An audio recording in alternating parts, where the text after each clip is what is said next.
नमस्कार दोस्तों। आज बड़े ही दुख के साथ ये बताना पड़ रहा है कि जो हिंदुस्तान की बेटी विनेश फोगाट जो सेमीफाइनल जीत चुकी थी, लेकिन मात्र 100 ग्राम वेट ज्यादा होने के कारण उनको डिस्क्वालीफाई कर दिया गया है। तो आज हम इस वीडियो में हम विनेश फोगाट की अचीवमेंट और उनके रेसलिंग कैरियर और इस पेरिस ओलंपिक के अंदर की कैसे क्या रहा, उन सब बातों के ऊपर बात करने वाले हैं। तो ध्यान से सुनिए। तो दोस्तों, जो विनेश फोगाट हैं, ये हरियाणा के अंदर एक छोटे से गांव से हैं। और बात करें इनकी फैमिली की, तो जो इनका परिवार है वो एक माना हुआ परिवार है खेल जगत में। आप सभी ने रही थी, कुश्ती लड़ रही थी। तो इस बार इन्होंने कुश्ती की पेरिस ओलंपिक में एक ही दिन में 3 सेमीफाइनल इन्होंने जीत लिया था।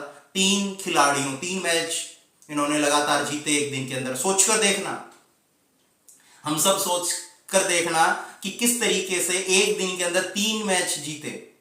और उन्होंने उस खिलाड़ी से मैच को जीता। में वर्ल्ड की टॉप खिलाड़ी जो 2 खिलाड़ी हैं, उनके ऊपर एक गीता बबीता नाम से 2 खिलाड़ी हैं, और उनके ऊपर आप सभी ने एक दंगल मूवी देखी होगी।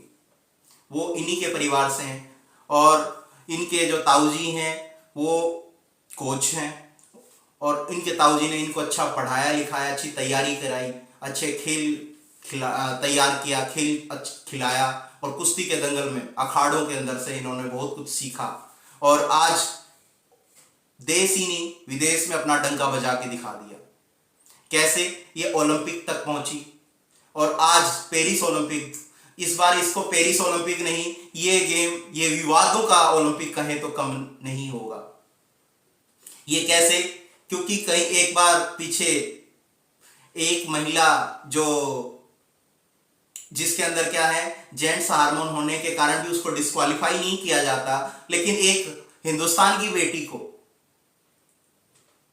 मात्र 100 ग्राम वेट ज्यादा होने के कारण डिस्क्वालीफाई कर दिया गया। ये 53 किलो भार में पहले गेम लड़ चुकी हैं लेकिन इस बार इन्होंने 50 किलो भार के अंदर गेम के अंदर फ्री स्टाइल से कभी किसी से हारी नहीं। विनेश फोगाट ने उसको हराया। और यूई सुसाकी जो 82 मैचों तक कभी किसी से हारी नहीं, उसको हरा करके और सेमीफाइनल जीत लिया। लेकिन अगले दिन जब वेट हुआ, वेट के अंदर 50 किलो 100 ग्राम वेट होने के कारण इनको डिस्क्वालीफाई कर दिया। यह बड़े ही अफसोस की बात है पूरे हिंदुस्तान के लिए।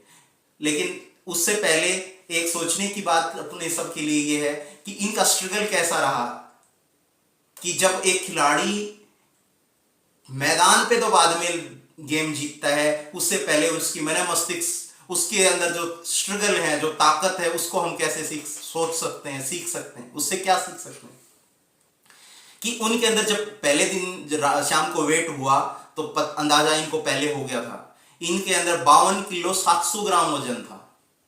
शाम को जब वेट हुआ 52 किलो 700 ग्राम था।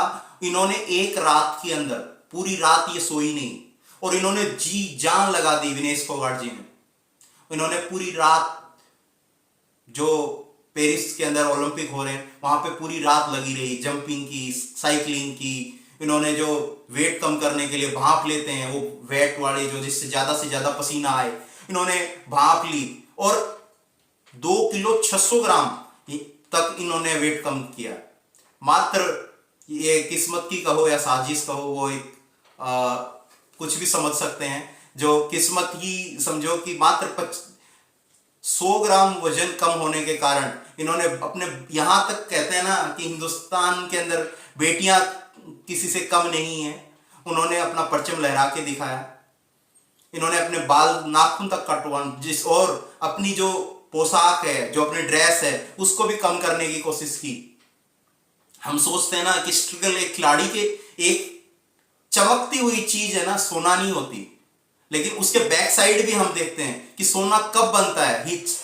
सोना जो चमकने वाला सोना कब बनता है, चमकते हुए चीज को हम सोना समझते हैं। तो सोना बनने के पीछे की ख्वाहिश क्या है, किस तरीके से सोना बना है। ठीक वैसे ही एक सोने के ऊपर कितने पड़ाव आते हैं, उसको पीटा जाता है, उसको लताड़ा जाता है, क्रोधा जाता है, तब जाकर वो सोने की चमक आती है। ठीक वैसे ही खिलाड़ी का सफर होता है। इन्होंने पूरी रात सोई नहीं, पूरी रात इन्होंने मेहनत की। और इन्होंने सोचकर देखना, आम जैसे आप जो विद्यार्थी जो देख रहे हैं, जो साथी देख रहे हैं, उनके ऊपर एक रात के अंदर 2 किलो 600 ग्राम वजन कम करना एक बहुत बड़ी बात होती है। और जो छोटे मोटे खिलाड़ी नहीं, वर्ल्ड के टॉप खिलाड़ियों से इन्होंने अपने आप को जीत करके दिखाया।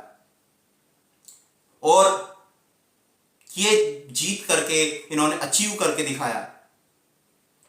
ये मैच पदक जीते, इन्होंने पदक मिले ना मिले, पदक इन्होंने हिंदुस्तान की जो आम जनता है, 140 करोड़ जो लोग हैं, उनके लिए, उनके दिलों में इन्होंने राज करके दिखा दिया है।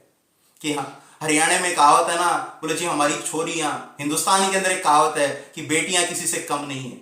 ये इसकी जीती जागती मिसाल विनय फोगाट जी, इन्होंने अपने उस चीज को साबित करके दिखा दिया कि हमारी बेटियां किसी से कम नहीं है। इनके बात करूं इनके कैरियर की, तो इन्होंने, विनय फोगाट जी ने सन 2013 के अंदर रेसलिंग के अंदर, जो यूथ रेसलिंग है, 2013 के अंदर कांस्य पदक हासिल किया।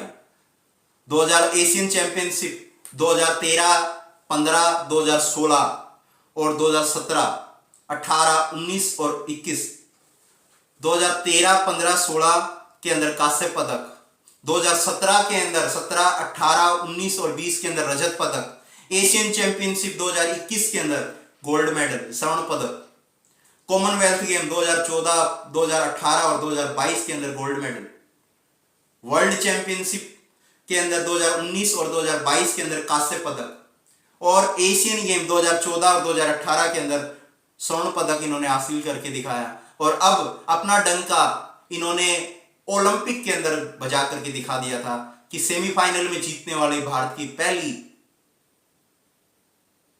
बेटी हैं, जिन्होंने, पहली बहन है जिन्होंने अपना डंका बजाकर दिखा दिया। तो सलाम है उन मां को, उन ट्रेनर को, उनके ताऊजी को, उन सभी को जिन्होंने, या साथ में उस पूरी टीम को जो आज पेरिस के अंदर पूरी रात इन्होंने इनके साथ स्ट्रगल किया और बहुत सी चीजें अचीव करने के लिए। तो हिंदुस्तान की बेटी ने वो काम करके दिखा दिया है। तो इससे बाकी जो सीखने वाली बात यही है, इससे हम क्या सीख सकते हैं। बहुत सारे बच्चे हैं, इंसान हैं, वो हताश हो जाते हैं कि छोटी सी प्रॉब्लम आते ही हम सब क्या है, थक जाते हैं। तो वही बात है कि इस बेटी ने वो चीजें करके दिखा। तो सलाम है ऐसी हिंदुस्तान की होनहार बेटी के लिए। तो ये वीडियो आपको कैसा लगा, और इस पेरिस ओलंपिक के विवाद के बारे में आप सब क्या सोचते हैं? क्या पेरिस ओलंपिक में जो ये डिस्क्वालीफाई किया गया, ये सही है या गलत है? इसके बारे में आप सभी अपनी राय कमेंट बॉक्स में जरूर दें। इसके बारे में आप क्या सोचते हैं? थैंक यू आप सभी का जो यहां तक वीडियो देख रहे हो, देखने के लिए, और अपना कीमती समय देने के लिए बहुत बहुत धन्यवाद।